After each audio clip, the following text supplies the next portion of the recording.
Être la région la plus gourmande de France méritait bien d'avoir une émission consacrée à toutes nos spécialités culinaires. On se retrouve régulièrement sur le site lorraine.eu, présenté par la région Lorraine, pour vous parler gastronomie avec nos deux parrains dans Des Tocs et des Étoiles, l'émission, avec Michel Roth qui est de retour. Bonjour Michel. Toujours avec beaucoup de bonheur. C'est vrai que c'est un vrai plaisir de vous faire venir tout exprès en train ici. Vous venez vous balader un petit peu, vous en profitez toujours. Je me ressource. Exactement. Et j'adore cette région, donc, et aussi tous les bons plats, surtout à cette période. Région dont vous êtes originaire, on le rappelle, hein, Michel Roth, né à Sarreguemines. Sarreguemines, un bac, voilà, c'est meilleur ouvrier de France. Meilleur ouvrier de France, oui. Bocuse d'or, chef du Ritz, oui. Consultant d'ailleurs dans plusieurs pays. Vous allez régulièrement exporter la cuisine française et par conséquent en Lorraine d'ailleurs. Hein. Surtout en Lorraine, et c'est pour ça qu'actuellement j'ai un peu plus de temps parce que le Ritz est en travaux, mais je suis l'ambassadeur de la cuisine française à travers le monde, mais voilà, je prends encore plus de temps et de plaisir à venir ici en Lorraine. Alors on a, comme disent les agriculteurs, on a l'aval de la filière, on va découvrir l'amont, puisqu'on a avec nous Gilles Pudlowski. Bonjour Gilles. Bonjour. Gilles qui est critique gastronomique et qui donc lui va juger la qualité des plats des restaurateurs. C'est un métier difficile. Un métier, oui. C'était un plaisir aussi, parce que je fais pour mon travail ce que les autres font pour leur loisir. C'est vrai, exact. Vous nous conseillez à travers notamment le Pudelot, à travers des critiques gastronomiques dans le Point, le Républicain Lorrain dans la région. D'Alsace, Saveur, Cuisine France, etc. Le blog également. Le blog, bravo, les pieds dans le plat, absolument, tous les jours. Avec des photos toujours réactualisées. Puis je rappelle que vous êtes romancier, parce que j'ai lu 2-3 romans qui ne sont pas désagréables. Allez vous balader comme vous êtes sur Internet, ou vous regardez sur un moteur de recherche, Gilles Pudlowski. Gilles, Michel, on va aujourd'hui s'intéresser à tout ce qui est un peu sucré, chocolat et pain d'épices, parce qu'on est peu ou prou pas très loin de la Saint-Nicolas, peu ou prou pendant les fêtes, et que finalement, chocolat et pain d'épices, on pourra presque dire que ce sont des spécialités lorraines. Exactement. On n'a peur de rien. Tout le monde aime bien le chocolat et les épices en Lorraine, d'ailleurs dans toute la France et ailleurs. On peut faire plein de choses, plein de très belles choses, et très bonnes choses avec ces ingrédients. Un pain d'épices qui a d'ailleurs retrouvé, je trouve, moi, des lettres de noblesse, Gilles Pudlowski. C'était un peu le pain d'épices, on le fait venir parfois de Dijon. Hein, des maisons comme Melot Petit-Jon, en sont un petit peu les garants, historiques depuis le Moyen-Âge. Et bien sûr également d'Alsace, avec le village de Guerswiller, où il y a un siècle une dizaine de fabriques de pain d'épices. Il y en a deux aujourd'hui, Lix-Fort-Médière. Mais c'est vrai qu'il y a Ostmir-Ulster aussi à Strasbourg. Mais la Lorraine, c'est le trait d'union. Donc le trait d'union entre la Bourgogne et l'Alsace, on sublime tout ce qui se passe. On sublime, voilà. On met en relief, on souligne. En tout cas, on prend ce qu'il y a de meilleur chez les autres pour qu'ils soient encore plus généreux. Voilà. On va s'intéresser donc au pain d'épices et au chocolat. On va vous expliquer notamment comment faire des bonbons au chocolat et pain d'épices, qui est quand même pas désagréable. Juste avant, Michel, on va rappeler que vos passages en Lorraine, c'est souvent l'occasion d'aller voir des jeunes. Oui. La dernière fois, vous étiez allé au lycée hôtelier de Sarreguemines. Là, vous êtes allé au CFA de Thionville. Thionville, oui, très intéressant, très belle école. Beaucoup de très bons professeurs et aussi de très jeunes élèves très motivés, dont un qui est passionné. Qui va faire un concours. Oui, en fait, il s'appelle Florian. Florian, il a été sélectionné pour le concours du meilleur apprenti de France, donc il a gagné la sélection régionale. Donc c'est le meilleur apprenti de Lorraine. De Lorraine, voilà. C'est notre lauréat à nous. Et donc je suis allé le voir dans son école pour aussi lui apporter mon soutien et aussi surtout celui de toute la Lorraine, parce qu'on est tous derrière lui. Et en fait, c'est un jeune qui est très très motivé. Et c'est super beau de voir tous ces jeunes comme ça. Ça forme un esprit d'équipe aussi, tous ces concours. Vous savez ce qu'on va faire, Michel? On va aller voir justement Florian. Il s'appelle alors Florian, je ne veux pas écorcher son nom, Florian Crugnola. Il est donc apprenti du côté de Thionville. Il va passer donc le concours de meilleur apprenti de France et on va aller le rencontrer avec Michel Roth. Bon, Florian, quelle belle recette vous allez nous préparer? Je vais préparer une recette de pain d'épices. Donc il me faudra 1 kg de farine, un mélange d'épices pour pain d'épices, du sucre, de l'eau et du miel. Donc je vais commencer par faire un sirop avec l'eau et le sucre. L'eau et le sucre. On va porter à ébullition. On va le porter à ébullition. Donc pendant que ça bout, je vais mélanger mes épices avec ma farine. Ça sent la cannelle, hein. Il y a autre chose, mais ça sent bon. Hein. Là tout de suite, ça vous fait penser à la Saint-Nicolas, Noël, aux fêtes. C'est des odeurs superbes. Donc là, vous mélangez bien. Oui, on mélange bien pour pas qu'il y ait des grumeaux d'épices qui se mélangent. Et bien que l'épice soit bien mélangée à la farine. Mélangé à la farine. Donc une fois que le sirop il a bouilli, voilà. On rajoute notre miel. Le miel, ouais. Notre sirop.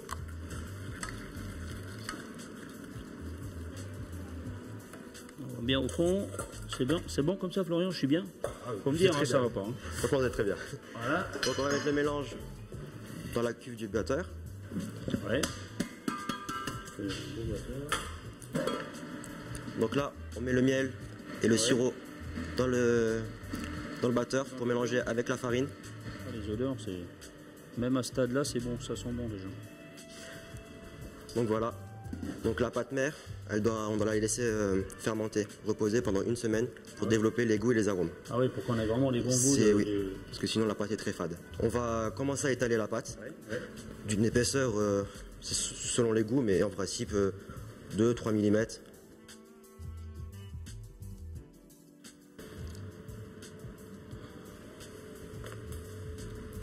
Une ligne de ça, une ligne de petit bonhomme. Et ensuite, on va mettre de la dorure. Donc c'est un œuf qu'on a mélangé. Donc sur le dessus de... Sur le dessus, on les badigeonne. À l'aide d'un pinceau. Sans mettre trop, mais tout partout. Donc ça aide, c'est pour que ce soit bien doré? Que c'est une belle couleur et que le développement de gaz carbonique se fasse régulièrement, surtout le pain d'épices. Donc ensuite, on va les enfourner. Donc au four un four chaud, un four chaud, c'est préférable. À 190 degrés pendant 20 minutes. Merci. Donc on enfourne. On enfourne, on ferme. Et puis on les laisse cuire. 20 minutes 20 minutes. Et un coup de main là. Ouais, ça c'est... Ça serait dommage de le faire tomber là. Bon, maintenant c'est le moment stress. Super, hein, sans bout. Voilà. Hop. Bon Florian, bravo, hein, c'est vraiment une très belle recette, très appétissante, succulente même. Et en tout cas, toute la Lorraine est derrière vous pour vous soutenir pour le concours du meilleur apprenti de France. Et je suis sûr que cette année, ce sera un Lorrain, ce sera Florian. Merci beaucoup, monsieur.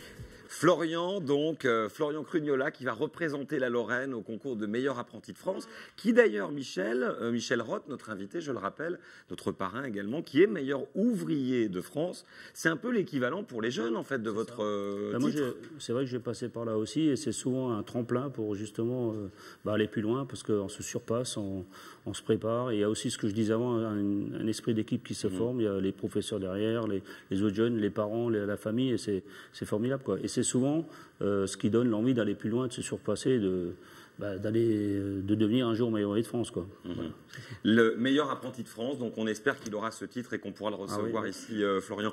Il y a quelqu'un qui a aussi le titre de meilleur ouvrier de France qui est avec nous, j'en ai quand même 2 autour de moi. Gilles, vous êtes habitué, vous, Gilles Pudlowski, vous êtes critique gastronomique, à avoir des MOF partout. Oui, mais je suis toujours surpris de voir qu'il y en a autant en Lorraine, parce que l'autre année, nous avions Franck Fresson qui est également MOF. C'est vrai. Donc nous sommes une région de gens à la fois travailleurs, rigoureux, et puis... et gourmands. Gourmands, absolument, voilà, qui aiment la fête. Et alors, ce meilleur ouvrier de France qu'on va rencontrer maintenant, c'est Franck Estenner. Bonjour Franck. Bonjour, bonjour.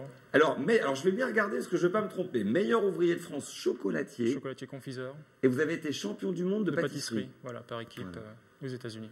Basé à Sarreguemines. Basé à Sarreguemines, et puis depuis 2 ans, une boutique à Paris. Oui, il a ouvert une boutique à Paris, gros Paris d'ailleurs, c'est le cas de le dire, je ne l'ai pas fait exprès. Ça s'appelle le génie, mesdames, messieurs. Non mais c'est vrai, c'était osé d'aller ouvrir 50 mètres carrés à Paris quand on habite Sarreguemines. Oui, c'est la continuité et la demande par rapport à la clientèle étrangère également. Quand on voyage, de situer toujours où se trouve Sarreguemines par rapport à Paris. Donc c'était un choix d'être un peu plus proche et de rapprocher un peu du Panthéon. Et encore mieux connaître notre région. Donc maintenant, les étrangers arrivent à mieux situer Sarreguemines et la Lorraine et la Moselle par rapport à Paris. C'est une des retombées, j'ai envie de dire, indirectes du TGV. C'est qu'on n'est pas très loin maintenant, donc vous pouvez exporter notre Lorraine, ça nous fait plaisir. Alors, meilleur ouvrier de France chocolatier, c'est ça. C'était en quelle année d'ailleurs, Franck? Ça, c'était en 2004. D'accord, donc c'est pas très, très vieux. Qu'est-ce que vous ressentez quand vous passez un concours, les garçons, de meilleur ouvrier de France? On se met à la place de Florian qui est en train de bosser comme un dingue. Il paraît qu'il faut répéter plein de fois la même chose. C'est vrai ou pas? Oui, on répète énormément. Après, sur la fin, c'est le mental qui doit dominer la préparation. C'est-à-dire qu'on sait qu'on est prêt, mais on sait que le moindre grain de sable peut remettre tout en cause à la fin. Donc c'est là où il faut avoir des soutiens autour de nous pour terminer et aller au bout de l'épreuve. Et au bout d'un moment, il est temps que ça commence et qu'on fasse oui, parce qu'on est tellement au taquet qu'il faut libérer son énergie, quoi. Bon. Michel? Bah oui, non, mais j'écoutais Franck, c'est exactement ça. C'est ça. Il faut être créatif aussi et avoir sa personnalité, c'est ça. Et bien sûr, il faut être très en forme. C'est comme ça. Michel Roth, notre invité, notre parrain. Franck Kestenner, qui est également, on le rappelle, chocolatier, qui nous a ramené et qui va nous montrer d'ailleurs son laboratoire. On va entrer dans le secret des dieux comme on peut se le permettre. Rarement, je pense, en tout cas un peu dans cette émission, c'est un beau cadeau que vous nous faites. On va entrer parce que vous allez nous montrer comment on fait des bonbons au pain d'épices et chocolat. Voilà, un mélange de chocolat, d'épices, sur une base de praliné amande. Voilà. Donc toute la création du début à la fin. Si on regardait d'ailleurs le laboratoire, voilà.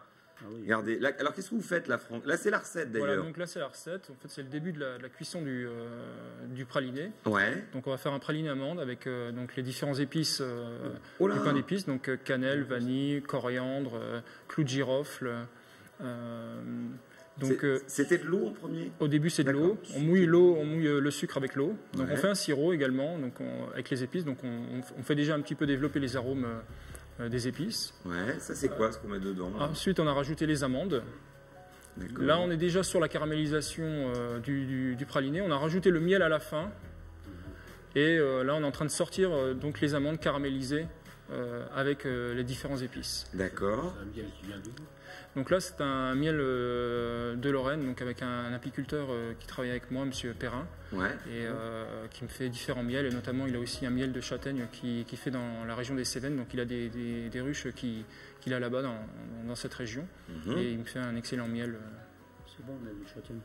Donc là, on a en partie broyé les amandes, on les broie, jusqu'à en faire une pâte. C'est vous à la caméra, vous avez vu? Ouais. Pardon. C'est du fait maison. Ouais. Donc une fois broyé, on va le pétrir. Donc une fois pétri, l'homogénéisation se fait. Donc la matière grasse des amandes ressort et on reçoit une pâte très onctueuse de praliné. On y incorpore donc là du chocolat au lait pour lui donner sa texture au praliné, pour le durcir. Ouais. Donc le chocolat est coulé à une certaine température. Et là, on est en train de le couler dans un cadre pour lui donner son épaisseur. Chocolat au lait, c'est mieux que le noir, non? Là, le chocolat au lait avec les épices, ça apporte de la douceur également parce qu'on a comme de l'anis, des choses un petit peu anisées. Donc le chocolat noir, on l'aura sur l'enrobage, mais à l'intérieur, je trouvais que le lait est plus harmonieux. Donc là, on fait la partie, on ramasse notre abaisse, on va la découper en bonbons. Donc on applique une fine couche de chocolat, on a ce qu'on appelle chablonné. Donc on découpe avec un appareil qui s'appelle une guitare, donc des fils un peu comme pour couper du fromage ou ah oui, ça va tout faire les mêmes portions. Ou couper du foie gras, voilà. Spaghetti à À la guitare. la guitare. C'est vrai. À la mandoline. Comme la guitare. D'accord, ouais, donc tout ça c'est homogène. C'est du manuel, ça. Voilà. C'est bon. Et donc là, on arrive à la phase d'enrobage du bonbon. Donc ce sont des bonbons que vous vendez à Paris, par exemple. À Paris, à la boutique aussi de Sarreguemines, qui sont dans la gamme de bonbons qu'on fait, qu'on a appelé ardent. Donc voilà, l'ardeur des épices, la chaleur que ça apporte. Là, c'est le côté décor. Là. Voilà, donc la partie décor, on y applique une sérigraphie. Donc c'est fait à base de beurre de cacao et de colorant. D'accord.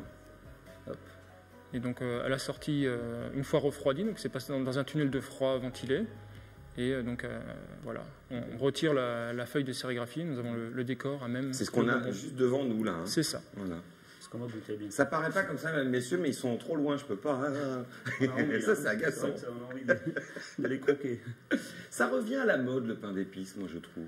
Oui, ça a toujours été à la mode. Nous, dans la région, on ne sent pas un effet de non-mode. Je pense on m'a souvent dit, oui, il était trop sec dans le temps, alors que j'ai l'impression qu'il y a une sorte de prise de conscience, moi, dans la région, qu'il fallait aller vers des produits meilleurs, du miel vosgien, par exemple. Après, il y a différentes façons de le travailler. Il y a le pain d'épices qu'on a vu, Florian a réalisé, qui est un pain d'épices étalé à la main, mais qui réagit en fonction de l'hygrométrie aussi ambiante. Donc, c'est un pain d'épices qui se garde très très bien dans le temps, mais qui va être plus ou moins moelleux s'il fait un peu humide dans la pièce, qui va être plus ou moins sec quand il fait plus sec. Donc, mais dans tous les cas de cause, ça reste un très bon produit. Alors oui, Michel. Je voulais juste rajouter, c'est vrai que le pain d'épices s'utilise aussi de plus en plus en cuisine pour les plats salés, justement parce qu'il y a un effet de retour de mode, par exemple avec du gibier, une poule faisane en croûte de pain d'épices, c'est super bon, ou alors avec du foie gras bien sûr, même des poissons avec une sauce liée au pain d'épices, donc voilà, ça va très très bien ensemble, où il y a du miel, des sauces rigolos. Donc, Gilles, pour alors qu'effectivement, aujourd'hui, on sert des toasts de foie gras au pain d'épices, où finalement, on fait réagir le gras du foie avec les épices, le côté un petit peu l'amertume, le côté épicé un petit peu relevé, je dirais, pimenté, le côté exotique aussi des pains d'épices. Donc, je trouve qu'il y a une bonne harmonie. Et c'est vrai que le pain d'épices, c'est plus que le pain d'épices. Voilà. C'est pas simplement un pain, c'est pas seulement des épices, c'est vraiment une magie. Il y a une magie de Noël. L'odeur, les saveurs. Voilà, de Noël. De la chaleur à une époque où il fait froid aussi. Mais oui, et je me suis rendu compte quand même, ce qui était autrefois une gourmandise d'hiver devient une gourmandise à manger toute l'année. C'est-à-dire que on retrouve les saveurs de Noël quand on sent les odeurs, parce que la réaction de Michel devant Florian tout à l'heure en disant tiens, on retrouve les odeurs qu'on a connues dans son enfance, eh bien on les retrouve tout le temps. On a la cannelle, par exemple, la girofle, tout ça. Alors, si vous voulez vous risquer, moi je l'ai fait, donc je pense que tout le monde sur la surface de la Lorraine au moins peut le faire. On peut faire soi-même son pain d'épices. Il y a plusieurs kits qui sont disponibles et qui sont fabriqués en Lorraine, c'est intéressant. Il y a notamment celui-ci, la recette de Guillemette qu'on peut trouver dans les grands magasins. Vous trouverez l'adresse sur lorraine.eu. Et puis, le kit pain d'épices à faire vous-même par Philippe Larvel de l'Auberge du Val-Joli, qui est un grand gourmand en Valtin. Voilà. Exactement, un gars qui milite pour ses produits. Une grande gueule des Vosges. Ouais, une grande gueule, un bon... Et qui aime bien les produits en Lorraine. Voilà. C'est-à-dire qu'il milite pour ses produits. Quand on le voit, on se dit, il aime bien ce qu'il fait, la truite fumée. Enfin bref. Et le livre également, un ouvrage édité par la région Lorraine avec les élèves de 2 lycées, le lycée de Sarreguemines et le lycée de Sarrebruck, consacré dans le cadre de la grande région au pain d'épices avec des recettes dedans. Vous aurez toutes les infos sur lorraine.eu. Mesdames, Mesdemoiselles, Messieurs, je vous propose d'accueillir maintenant Monsieur Gilles Pudlowski pour son moment à lui. Gilles Pudlowski, je rappelle que vous êtes critique gastronomique, de nous rappeler que c'est vrai que c'est agréable, tout ce qui est sucré, le chocolat, le pain d'épices, mais on est en Lorraine, une région de gueule salée. Voilà, écoutez, on est, la dernière fois, on est les deux. Nous avons été rencontrés, nous avions évoqué effectivement la bacamote de Lancier, le macaron de Boulet, le bon des Vosges, le projet de Saint-Miel, la dragée de Verdun, le commercy, j'en passe et d'autres. Mais c'est vrai qu'il y a un mot que je cite souvent, Jean-Marie Cuny, qui est l'historien de la cuisine lorraine, qui dit « Pour la gueule, j'en suis ». Pour le côté salé, le côté, le côté gourmand, gourmandise et même pas goinfre, mais presque. En tout cas, le Lorrain se pose un peu là. D'ailleurs, il adore les poissons de rivière, les crustacés d'eau douce. Il adore la truite sous toutes ses formes, la truite aux amandes, la truite au bleu, le pâté de truite aussi. Il adore les écrevisses, il adore les grenouilles. Il ne faut pas oublier que les grenouilles peuvent se manger aussi bien à la provençale, à l'ail, sauté à l'ail, que décortiquées avec un peu de vin blanc et de crème, comme on dit, à la mode de Boulet. Les grenouilles à la mode de Boulet, c'est très bon. Ce que fait par exemple Jean-Marie Visigat ou des Nortaines. Et puis, aussi, on va dire que les accompagnements légumiers en Lorraine ont quelque chose d'un peu magique et tout à fait rustique et magique. Voilà, je pense au pissenlit, je pense aux pommes de terre qu'on peut sauter à la poêle, qu'on fait retirer la coton fonte, qu'on appelle les taux-failles dans les Vosges. Ah, les taux-failles. Voilà, et puis sur lesquels on peut casser les œufs pochés, les œufs cassés, c'est délicieux là-dessus. Et il ne faut pas oublier que dans tous ces ingrédients, on rajoute le roi de la cuisine lorraine. Alors le roi de la cuisine lorraine, l'empereur, cette cuisine, c'est quoi? Le lard. Bien sûr, le lard. Le lard. Lorsque un Lorrain est tout petit, on lui dit qui tu préfères, ton père ou ta mère? Et la réponse est J'aime mieux le lard. ben voilà, exactement, vous avez tout dit. Donc le lard gras, le lard craquant, le lard fumé, le lard qui est toujours du ventre de porc, mais aussi qu'on peut utiliser de toutes les façons possibles. Alors je pense à la saucisse de foie, je pense au fuseau lorrain, je pense au pois d'horloge, la saucisse blanche à griller, le pâté lorrain. Le pâté lorrain, c'est du maigre, du gras de porc, mariné au vin blanc, dans lequel il y a toujours un peu de lard, qui est enfermé dans une pâte feuilletée dorée au four. La quiche. La quiche. Notre plat national. Voilà, non mais avec la migaine, avec la quiche qui doit être un peu chevlotte, un peu crémeuse, un peu tremblotante. Il y a toujours ces petits morceaux de chon, hein, comme on dit, voilà. Alors ça, c'est vraiment l'archétype de la gourmandise lorraine, l'art du lard, évidemment. Alors les charcuteries lorraines, évidemment, on voit un culte, c'est une liturgie, c'est une religion en Lorraine. Il y a le cochon de lait à la broche, en gelée, à la mode de Mel, c'est fin morceau. Je dirais aussi que ce qui fait la différence entre la charcuterie et le lard et le jambon à la mode lorraine avec la charcuterie de notre voisin alsacien qui est plus proche d'ailleurs celui de la forêt d'Ouar, c'est que là-bas, hein, vers l'est, en Alsace, on fume au résineux, ce qui donne un peu trop de goût de bois à la charcuterie, alors que en Lorraine, chez nous en Lorraine, on fume au feuillu. C'est-à-dire qu'on respecte davantage, je dirais, la saucisse de foie. Si vous allez chez un grand charcutier messin comme Éric Imbert, vous goûtez une saucisse de foie, une pâte de saucisse tartinée qui est absolument sublime, avec un petit côté, on se demande s'il ne met pas un peu de mousse de foie gras, s'il ne triche pas, et on a vraiment des produits de grande qualité, presque luxueux, je dirais. Voilà. Alors, le cochon de lait aussi, on peut le retirer en cocotte, on peut le marier à la mirabelle pour en faire un plat lorrain.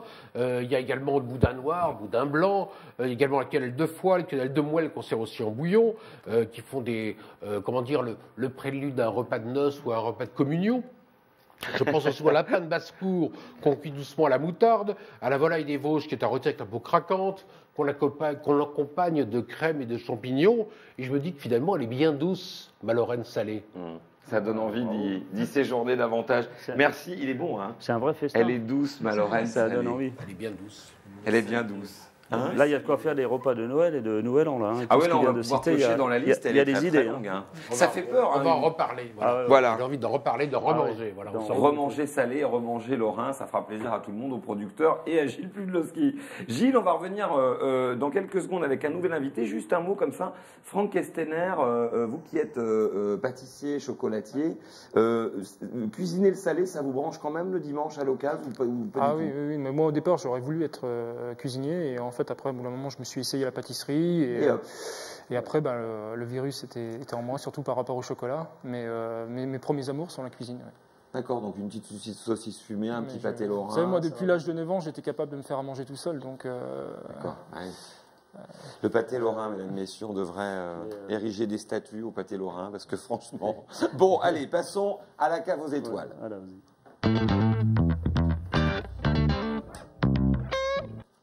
Comment te dire?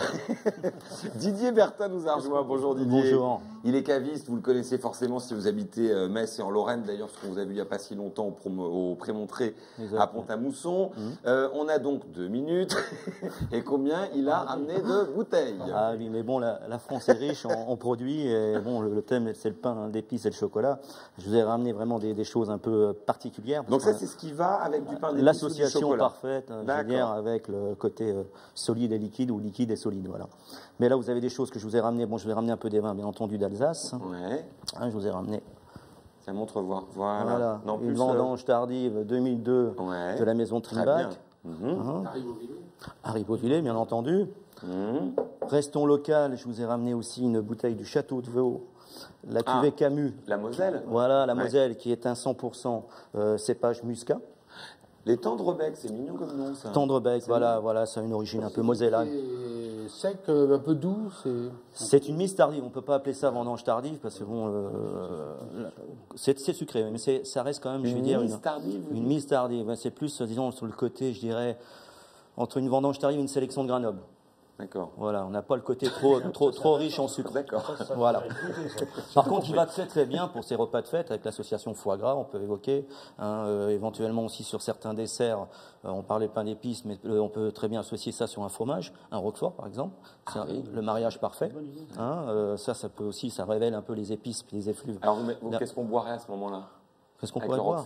Avec le roquefort, on pourrait boire, en fin de compte, la cuvée Camus à 100% muscat, et puis revenir éventuellement sur une vendange tardive, en restant vraiment sur du local. Après, bien entendu, il y a d'autres régions auxquelles, je vais dire, il faut quand même en parler. Le Val-de-Loire, on est sur un quart de chaume, là, on est sur un 100% chenin. Alors le chenin, faut savoir que c'est un cépage qui vieillit très très bien avec le temps. Je préfère toujours déguster ces vins-là avec une dizaine, une quinzaine d'années de temps. Après, je vous ai ramené aussi un muscat. Alors là, le muscat, c'est plus le vin d'apéritif pour les fêtes de fin d'année, qui s'associe très très bien aussi sur des foie gras.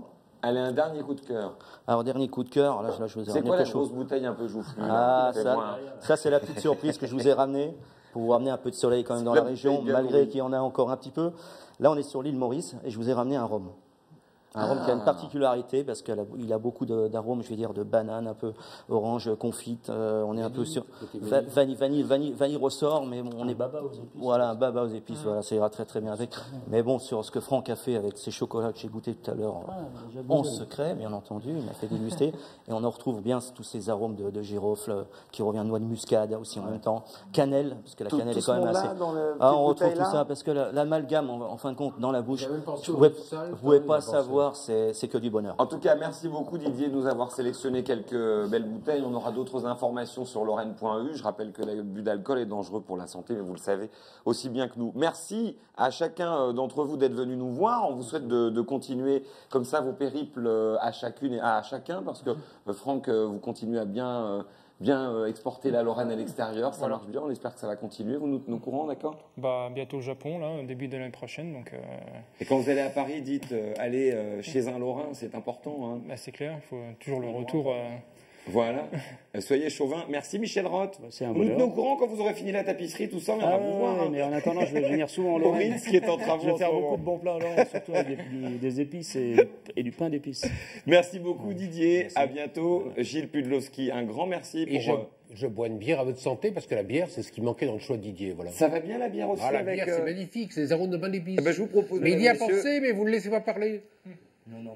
Il me la sort. C'est des blagues. C'est des blagues. C'est des blagues amicales. De clôturer. Non, mais c'est parce que Gilles veut absolument qu'on fasse une émission consacrée à la bière. Donc ça y est, vous l'avez. On fera une émission consacrée à la bière. Nous nous y engageons, d'accord? La bière, c'est de l'amitié liquide. Ronnie Cooter. Et mettre à la bière avec des épices, c'est pas mal. Stop! On en fera une exprès. C'est un bon moment sur lorraine.eu. Prochain rendez-vous avec des tocs et des étoiles l'an prochain. Et bonne fête. On fera pas la bière.